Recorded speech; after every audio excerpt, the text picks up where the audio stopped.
Hello, and welcome to the Loveology podcast, where we talk about love and life with laughter. I'm Ashley. And I'm Jason. He's the carefree one. She's the serious one. And we're married. We have been since 2012, and we like to think of ourselves as a couple of loveologists. Not because we are the experts, but because we just love love. We enjoy studying and talking about it, so we thought, let's just start a podcast. A place where we can share what we have learned about love, relationships, and marriage. You can share what you've learned, and we can all grow together. So here we are. Are you ready? Let's get started. What's going on? How's everybody doing out there? This is another episode of the Loveology podcast, and we're coming live with my co-hosts. Live? Coming in live. Oh. Hey, Boo Thing. What's up? What's up? We live. We live with each other. Everybody else catching the recording. Yeah. We're coming in live, y'all. Hope y'all had a great weekend and bringing in another week. It's another week of the pandemic. Yep. But we're still holding strong. That's right. Yes. Yes. How you feeling, love? I feel good. Maybe I shouldn't say this, but I have some sniffles. Oh, Lord. It's totally allergies. Yeah. But, look, you know. Yeah, that's what people scared of. Yeah. Can't cough in public. Can't cough, can't sneeze. You're going to get the nasty eye. I'm not coughing. I'm just sneezing. My eyes are itching. Yeah, people don't want to see no sniffing, no sneezing, no watery eyes, nothing, none of that.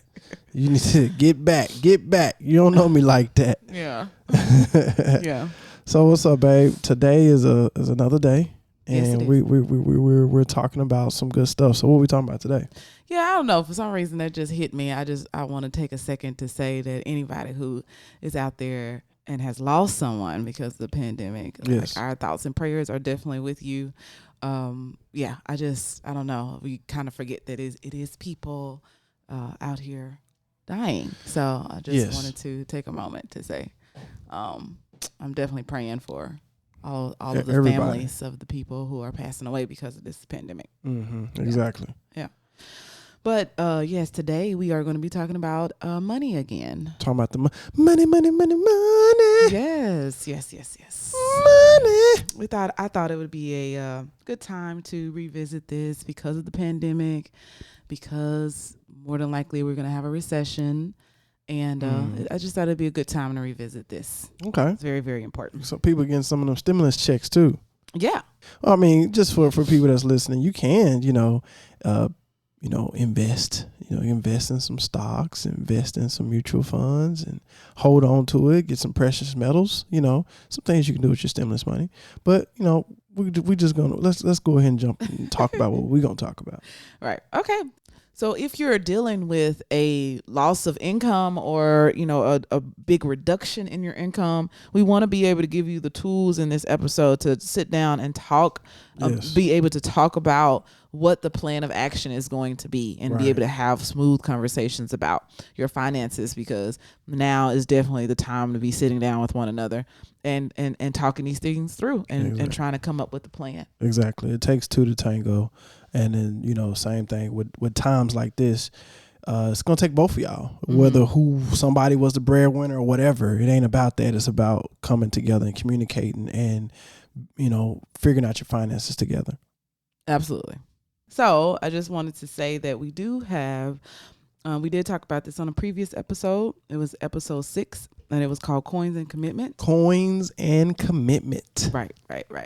And that episode, we were talking about some of the major mistakes that people make in relationships and in money. So we talked about things such as being judgmental about what your partner is choosing to spend money on, being too materialistic, not living within your means. And we also talked about the importance of having a budget, et cetera, right? But most importantly, we talked about the need to communicate about your finances, right? So, we talked about that a little bit. Definitely check that episode out to hear more about those topics and more. But in this episode, we're going to do a little more deep dive about how to communicate about your finances. How can we communicate? So basically break that down. What are you talking about? Like how to do it. just simply how to communicate about finances. You would think it's simply, you know what I mean? But it's not all the time. It's complex. Yeah. right? So we just need to learn a little bit more about how to, because sometimes when the conversation comes up, it's just really difficult, right? Mm-hmm. It's just it doesn't go very well. Right. so when we're all dealing with a lot of uncertainty, a lot of people, millions of people applied for unemployment. This is affecting a lot of people and a lot of finances. So when we're dealing with a whole bunch of uncertainty, I just think it's really important to focus on the things that you can't control. Like, we can't control everything that's happening, but we can control how we conduct ourselves in our relationships and our response to this situation. Right. So we love books here at the Loveology Podcast. Yes. This is the way that we learn. We're studying love. Because audio books too. Yes, absolutely. Because Jason and I clearly don't have all the answers. So we are learning with you all. So this episode is based on a book titled The Heart of Money, A Couple's Guide to Creating True Financial Intimacy by Deborah L. Price. Okay. It was written in 2012 after the recession. So she refers to that, the recession of 2008. Right. Mm-hmm. So she refers back to that a lot. But I think this is an excellent resource because she wrote this at a time, during a moment in time where we're probably either going to or worse. Right. Mm-hmm. Some people say it's going to be worse than 2008. So she was kind of trying to help people through that situation. And, those of us who've lived through 2008 and was adults at the time, we definitely may be able to help in this, area. Right.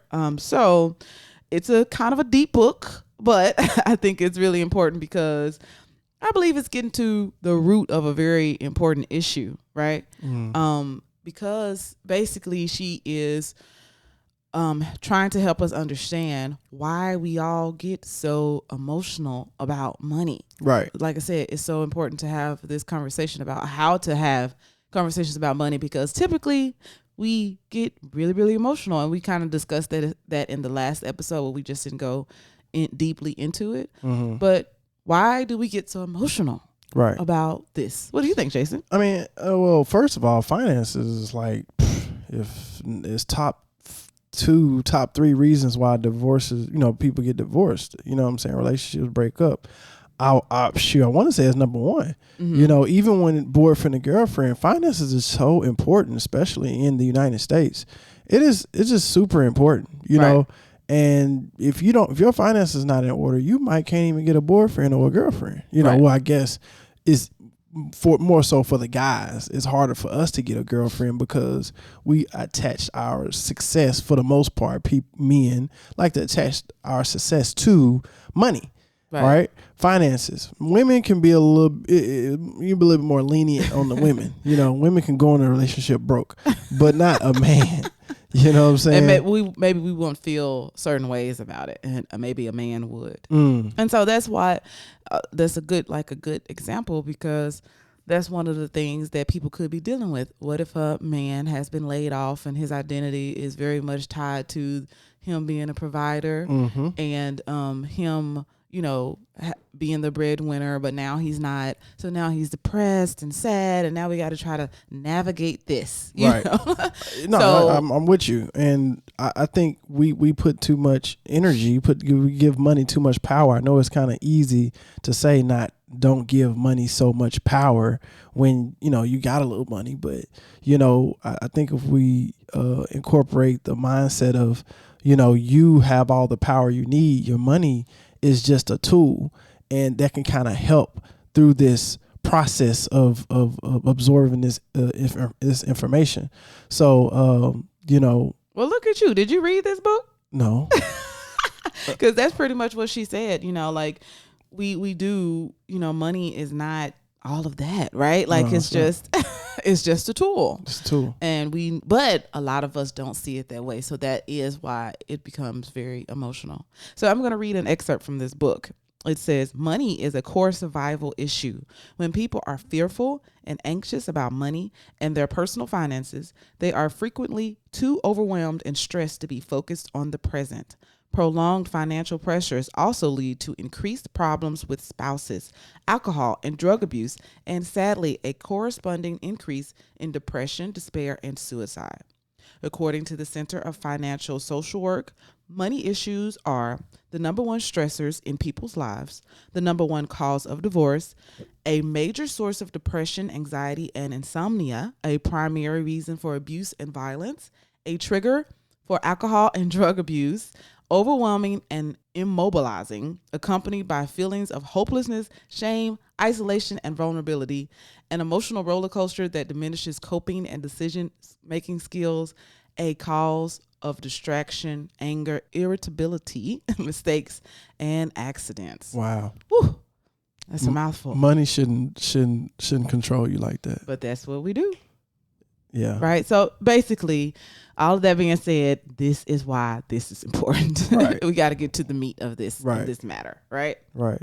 So the goal for this book is the book is supposed to help you to identify your money patterns and behaviors and how they influence your relationship with money, as well as those with your partner and or spouse. Okay.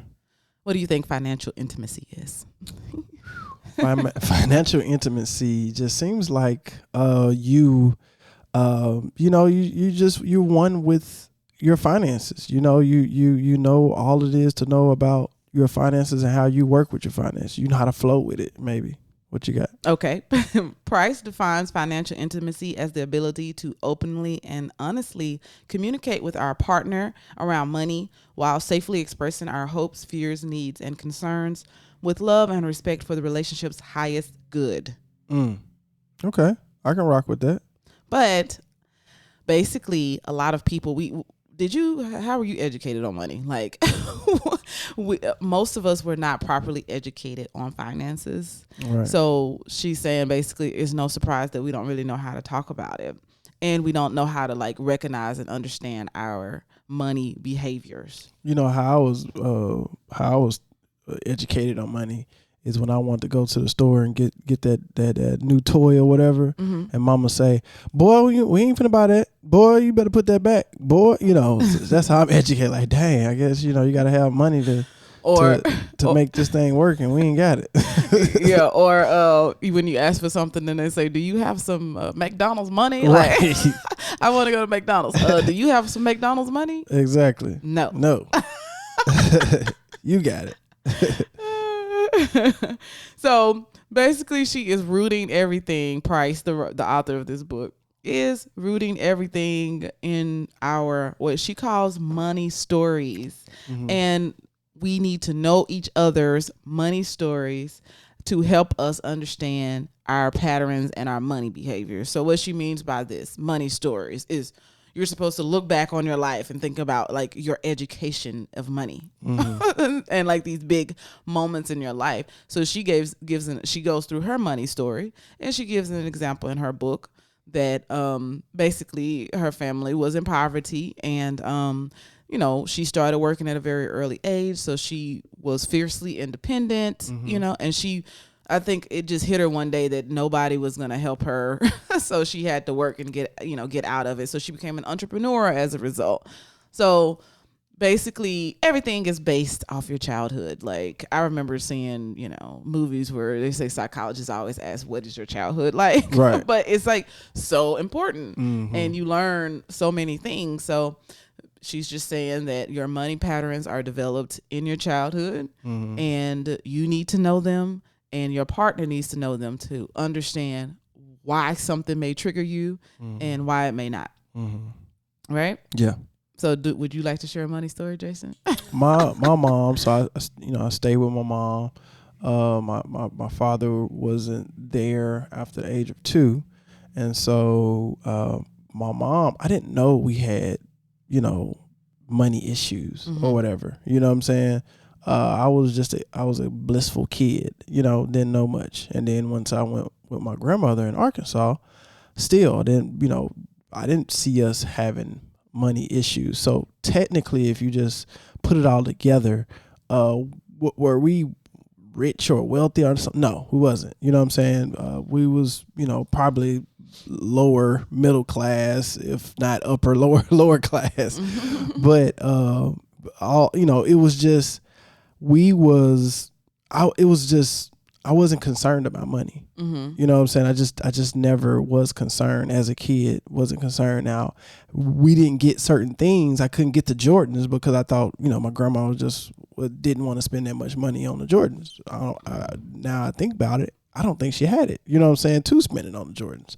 So money just wasn't a thing to me. But I knew that in order for me to get those things that I wanted that they didn't give to me, I had to go out and get it. You know what I'm saying? So whether it was collecting cans, whether it was cutting people's yards, whether it was selling candy at school, I'm going to do those extra things to get this stuff called money. Apparently you got to have it and get the things that I want to get. And in the process, I was doing affirmations, didn't even know I was doing affirmations. I'm visualizing myself with this new toy and having these experiences in my mind.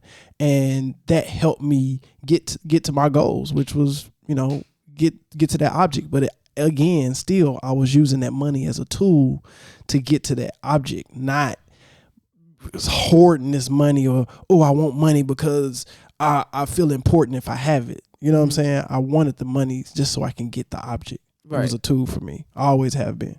Oh, okay. Well, so mine was different, and Jason and I. So let me back up a little bit. In the book, she gives you, the couple who's reading the book, exercises, and basically she says, go ahead, each person write down your money story, and then share it with your partner, and then you're also supposed to write down like your money story together. So once you met, how is your money, like, how did it progress? So Jason and I, you know, we communicate with each other a lot. So we do stuff and we don't even know, like, oh, we should be doing this. So we grew up kind of together. And so I think we've already discussed our money story. Right. But, so if you listen to this podcast, it's not your first time listening, you would probably have heard me say a time or two that I'm tight and very frugal. Yes. So I think I was always very aware that I am that way because of my background, because I didn't have a lot of money. So Jason, you said that, you know, you didn't know, that you weren't really aware that you didn't have that much money, but right. I was super aware. Right. So yeah, I was just super aware of that, and I just didn't really feel safe, actually, like financially safe, right?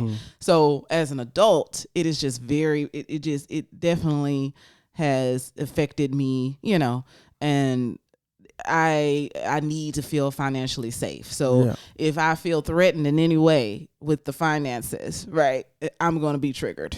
Yeah. It's going to be, you know, so I'm going to definitely get emotional about it. So I made the correlation, but I didn't know if I made it very, very good until I read this book. I was like, oh, okay. So it's definitely, you do get a little emotional about it if it feels like, oh, now it's easy for me to get fearful, and it's not as you're not as quick to get fearful about finances. You're kind of like, oh, whatever, it'll come back, right? But me, I'm just like, oh, you know, we gotta keep this tight, keep it right. You know what I mean? All work out. Yeah, that's how I feel, and that's why I'm so, you know, when it comes to business, you know, you want to take chances, you know, take risk, and so it's easier for me to take bigger risk than it would be for you. Right. You know what I'm saying? Yeah, because it's like I don't want to lose all my money. Like, you know, so definitely. So maybe if I had some more detrimental experiences in the past when I was a kid,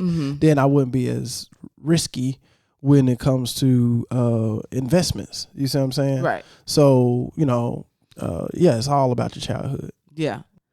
So I can see how this could be very important for the other person to know. Right. So like the example that you gave about a man, you know, who is the breadwinner, the provider. That's what he was taught by his father. You're supposed to provide. You're not a man unless you are providing all the time, 24/7. Exactly. Right? Or a woman having those same messages. Oh, he's not a provider unless he is, you know, I mean, he's not a good man unless he's providing all the time, right?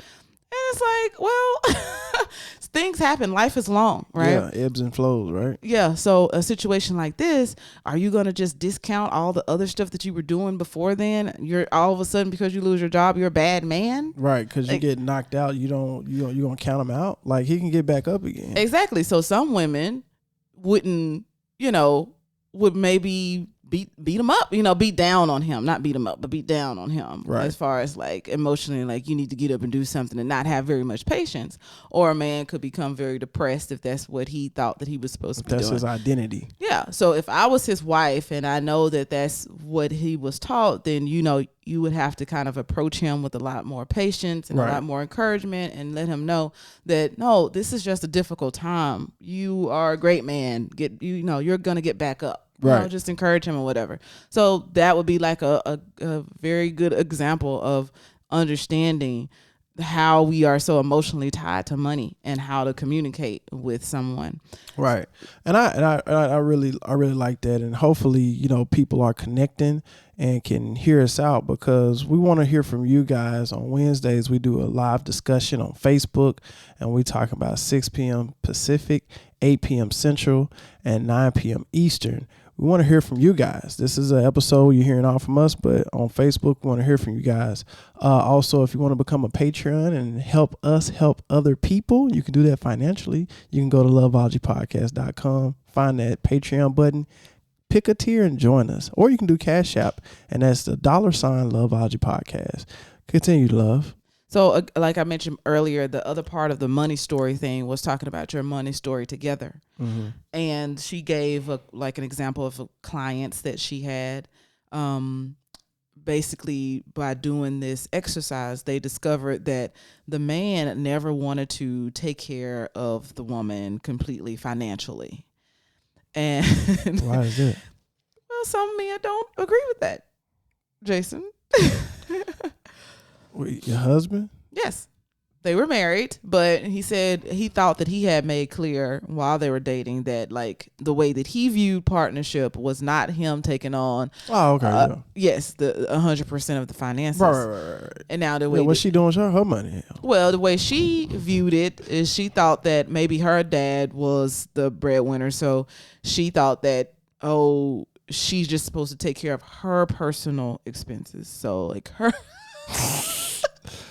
her car note. So he's supposed to take care of the groceries, all of the bills, house note, yes, all that, man. Yeah.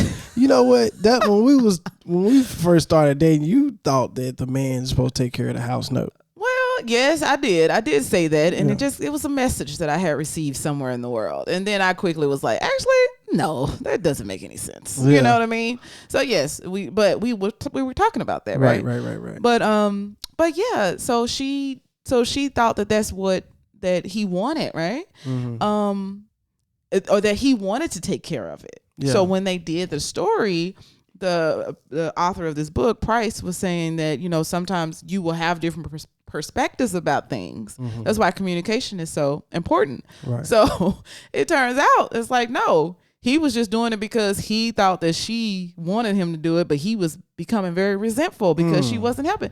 And she was like, I could help. I thought that you wanted to do it. So we could have resolved this with let's talk about the finances and what the expectations are. Super important to communicate. Being very clear about it, right? You can fool around and get a divorce because you ain't talking. That's why people get divorced. It's like, it's just, it just boils down to that. Simple stuff. Yeah. I mean, that was pretty big deal. Like, I feel like, we should have talked about that. Who's paying for what? Like, that's right. How are we doing this money thing? But you know what? Sometimes when you get into that money talk situation, mm-hmm. People try to get modest and really don't say what they really feel. You know what I'm saying? That's why it's important to do it in this way, where you can have a story about your background and why do you feel certain ways. So when you say, I don't think I should, pay for the house, right? Hopefully she won't get offended because now she know my history. You know what I'm saying? My dad didn't pay for the house note. You see what I'm saying? They paid it together. I'm just using that as an example because technically my dad wasn't there. Like I said, when I was 2, he was gone. So, it's important to know your history, so you can build your future together. Right. Okay. So Price also has, she breaks our basically like financial money types. She calls them money types. She has 8 of them, and it's not your personality, right? It is where you are with money. Does that make sense? Right. So you can change and evolve, and hopefully you will change and evolve. So, because some of the money type, the names of the money types are kind of, triggering. Like one of them, she calls the fool, Dang. The victim, So, anyways, I don't want to get into this one. We're going to talk about this. Is going to be a 2-part series, and we're going to talk about this on the next episode because Jason and I are going to find out what money type we are at this point in our life. So yes, tune in next week for that one. For that one. one. Yeah, and you just got to put your big boy pants on and big girl pants on. Get them britches on, because in order to evolve and get better, you gotta really you gotta accept who you are. Yes, you have to start with self-awareness. Yeah, you gotta understand and accept who you are, and it's okay, because even if you are quote unquote the fool, you know what I'm saying, it's okay. You can always progress from it. Right. But you a real fool if you don't recognize that you are a fool with money and you stay there. Right. That's foolish. Right. Exactly. Right? So, and like she said, she says it multiple times that this is not your personality. She is just talking about the patterns and behaviors. These are the money types for the patterns and behaviors that people have, right? Right. So, like I said, we are going to dive more into that next week. But now we're going to talk about, Okay. Stop saying now. We're going to talk about,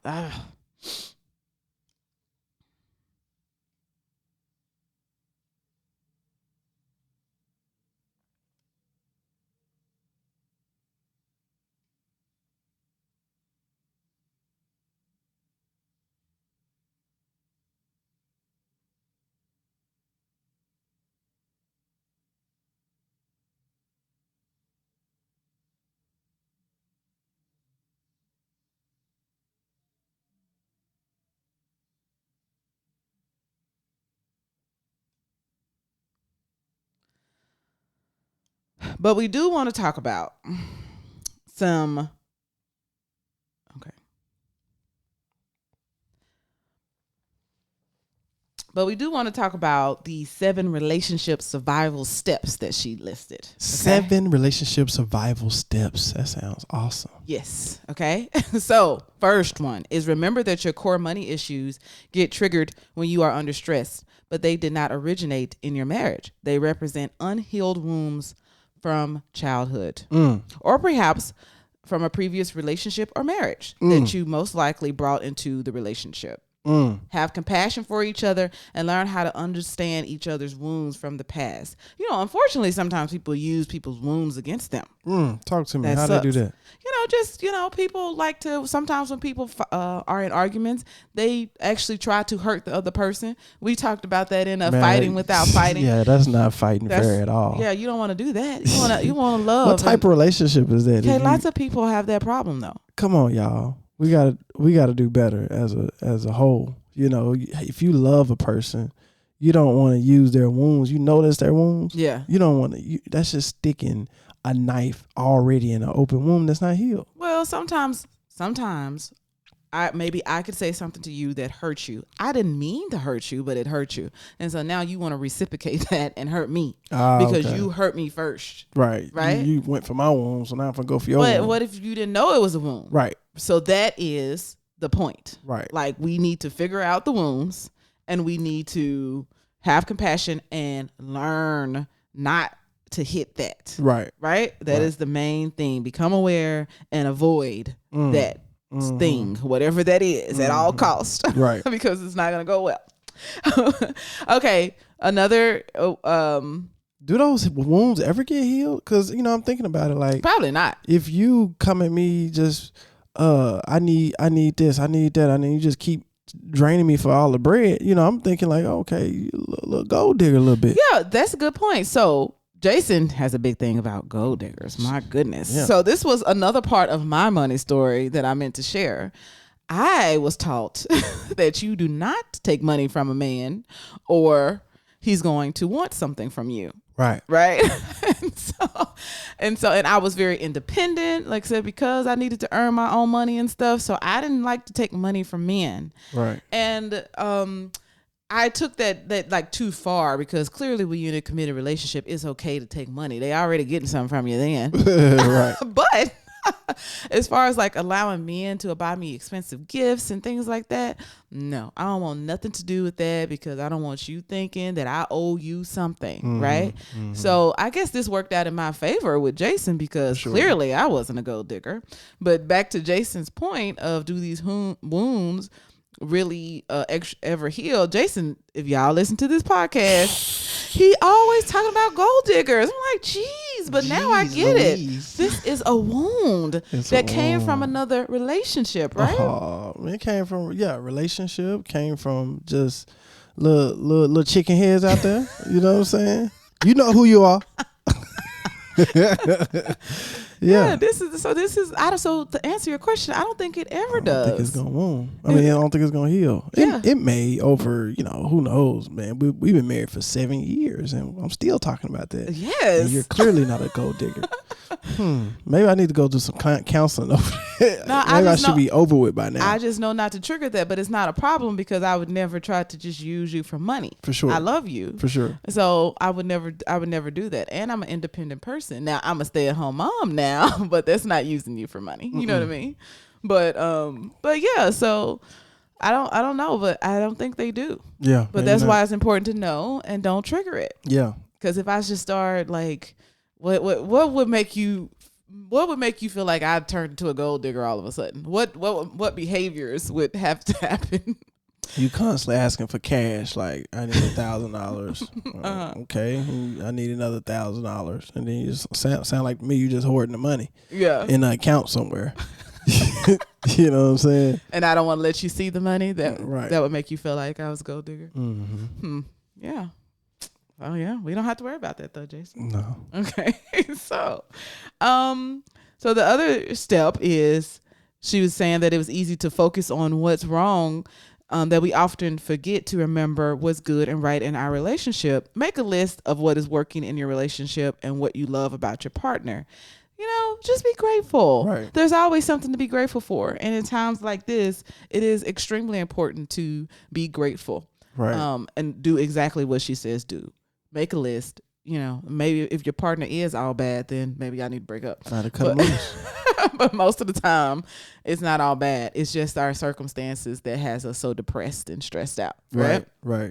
Most financial differences are due to a failure of effectively communicating our needs, fears, and grievances, which accumulate over time. Learn to talk openly, calmly, and without blame. Communicate. Right. Now is the time, and in a few minutes we're going to talk about how to actually, the words, the model of how to talk to someone about finances. Respect each other and either accept your differences or work together to resolve them. Don't let your differences destroy your relationship. Like it? I love it. During times of conflict, make a pact to not engage with each other until you have both calmed down. Take a walk, meditate, or turn to your spiritual source for guidance and support through daily prayer and affirmation. Jason and I definitely do this. For sure. Because I'm a hothead. So I have to take a break, because I can go from 0 to 100. You don't think I'm a hothead? It's funny because I understand what you're saying, and yes, you can get a hothead, but you're such a beautiful, sweet person, and it's just so funny. Your hothead is like maybe 30%. That's because you've never seen the top blow. For real. Maybe because I've learned how to manage it, but I have seen the top blow, and it is not fun. Yeah, you're more cute to me than anything when you get upset. So you're lucky. You just haven't seen the top blow. Yeah. So maybe so. Praise the Lord. Praise the Lord. Thank you, Jesus. After you're able to be calm and present again, find a moment to consciously practice loving kindness, compassion, and forgiveness. She says never go to bed mad. Never go to bed or leave mad. I don't agree. Sometimes it don't work out. Sometimes you just gotta go to bed mad, put your back to them, and go to sleep. And let's try it again tomorrow. Yeah, we've done that plenty of times. Yeah, and I think we actually talked about that enough. Yeah, typically I wake up feeling better. You know what I'm saying? And then I'm more open to talk about the situation without being so upset, being attached so much to my feelings, because your feelings are so fleeting. They'll come and go. So once they're gone, you can talk about it better. Absolutely. And she goes into this Hawaiian spiritual practice for reconciliation. Hawaii? Yes, and forgiveness. We love Hawaii. So basically, they say to like look at your partner, hold their hands, and look them in their eyes, and say, "I love you. I'm sorry. Please forgive me. Thank you." Okay. You can actually do it without like them actually being there. So apparently it's a mantra, and you're supposed to repeat those words, and then you will feel a shift in your relationship. Okay. Last one.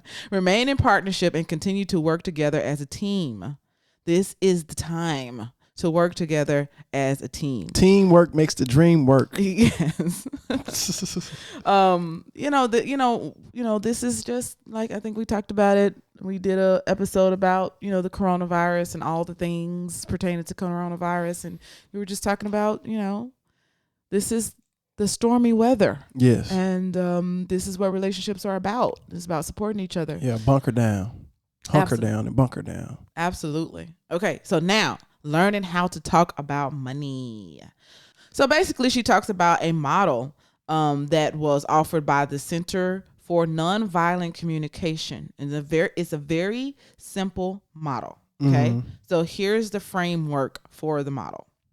First, you would clearly state your observations. Okay. Here's an example. I've become aware that we are spending beyond our means lately.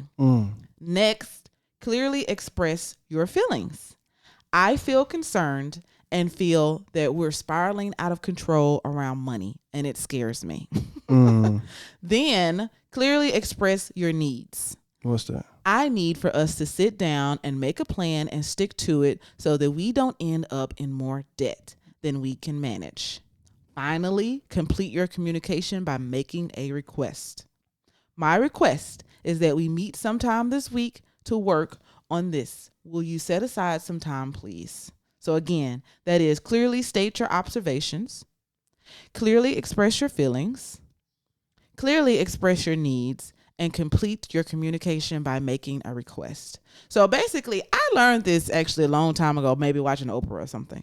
The part that I learned is about making I statements, which is like turning it back on you and not like blaming the other person. It is about identifying how it's making you feel, that it hurts you, and not saying you hurt me. How you do that with the I statements? Talk to me. You would say, I am a little concerned. I'm scared. I noticed this. You know what I mean? And yeah, I'm scared. Right? Like getting to the emotional, getting down to the what's really happening. Right? Like just explaining to them how you made me feel. Right? Right. It's easier for them to understand what you're saying. They can hear what you're saying because they're not trying to deflect, or they're not trying to protect themselves because they're defending them. If you say, well, it's all about, well, no, I didn't do that. I'm defending myself. But if you say, I'm scared, so it's like, oh, why are you scared? Right. Oh, okay. the person leans in and can be able to accept all the words through that type of that style of communication. Right. So basically, you're not blaming them. You're addressing the issues and concerns, right? So here's another example. Here's an example of unhealthy triggering communication. Why did you spend so much money on gifts for the children? They already have everything they need. This is plain foolish. What were you thinking? Yeah, I'm totally not going except that I had to defend myself 4 times in that statement. Yeah, I called you foolish. I just made you feel dumb. I'm not listening to nothing you just told me. Nothing. You attacked me, now I'm finna attack you. Matter of fact, I'm gonna say I ain't do that, and I'm finna attack you. Yes. So what about this one? Okay. Positive, healthy communication. I noticed that you went holiday shopping and was a bit concerned when I saw the bill. I thought we agreed on a budget. Can we talk about what happened for you when you went shopping? Yeah, that's better. You know, you still don't like it. No, I feel like it could be some little bit more improvement, but that's better. I can hear that, you know what I'm saying, opposed to, because you was like, I noticed you went shopping, it's just more so like, I don't know. You got to really figure out how you're going to construct that. Yeah. Okay. So here's one more. I feel like I work harder and harder to support our family, and you just keep spending more and more money. No good. Maybe you should become the bread. No good. Maybe you should become the breadwinner, and I'll stay home and shop. No good. That's you're gonna get the opposite reaction. You know what I'm saying? Okay, so here's the healthy example. Can we talk? I'm feeling sad and somewhat frustrated over our financial situation. Can we work together to create more of a savings plan? I really need your help with this. Yeah, I like that. Mm-hmm. That just worked wonders with you. Yes. Yes. So it works. I'm words of affirmation as well. So I'm paying attention to every single word that you say. Words have meaning to me. You know what I'm saying? Some people, words aren't that big. Actions is bigger. You know what I'm saying? Don't get me wrong. Big actions is big too, but I'm really paying attention to your words. So yeah, if you come at me correctly, then we can get to the problem quicker and solve it quicker. Yeah. So that's, this is the big one, you guys. Like, this is one of those things, tools that you can put in your toolbox to say, I'm going to try this model if I need to go talk to my spouse about money. I'm going to make an observation. I'm going to express my feelings. I'm going to clearly express my needs and complete my communication by making a request. Like it. You like it? I like it. I love it. I think we do that, don't we? Yes. Yeah. But like I said, I learned a long time ago. Maybe I was watching Oprah. I can't remember, but to use these I statements. They had like some psychologist or something come on. And I'm like, okay, that works. That's better. Yes. I love it. Okay. So yeah, I think that's an excellent tool. Again, this is really important because the author says that even in her experience, she felt like that if we receive financial education without first learning how to talk about money and understand our money behaviors, the educational component itself falls short. Basically, financial planning is not enough. You have to be able to talk about the money before you can even really execute the financial plans that you may be having. Right? You can't get there if you're not communicating correctly. Right. So that's it for this episode. But next episode, like we said, we're going to talk about the different type of money types and that we are too. And then we are also going to talk about communicating some of the common money traps, overcoming financial setbacks and challenges, and finally how to become like the ideal financially empowered couple that she feels like that we should be. It'll be like Beyonce and Jay-Z. Yeah, I guess. We don't know about their finances. We don't know what they got going on. They got money, but they could be spending it wrong. Who knows? But yeah, I think that's dope. I hope I don't be the fool.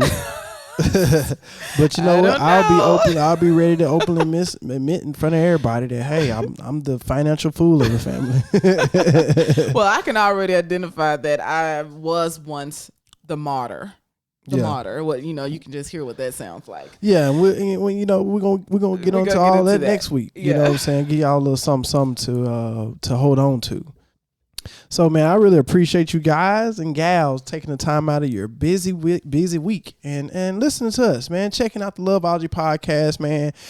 To make sure this thing keeps going strong and stronger, just share it. Tell people about it. Text somebody. Say, hey, man, you heard Loveology? Tell them about it, because we're giving out this information. We're taking the time out to do some research and bring all this great information to you. We're not claiming to be the experts, but we do get information from experts. Absolutely. And we saving y'all time. You don't have to look for it. We just bringing it, we just pumping it to you. So just stay locked in to Loveology. Tell more and more people about it. I promise you, we appreciate it. And if you got questions, man, hit us up. Email us at loveologypodcast@gmail.com. Again, thank y'all. We love y'all. And we're going to catch y'all next week. Peace out. Bye. You've been listening to the Loveology Podcast. Did you have fun with us today? Tell a friend about our show. Follow us on Facebook, Instagram, and Twitter to keep the conversation going. Be sure to subscribe so you'll never miss an episode. Visit us at loveologypodcast.com. Thanks for listening. Until next time, Loveologists.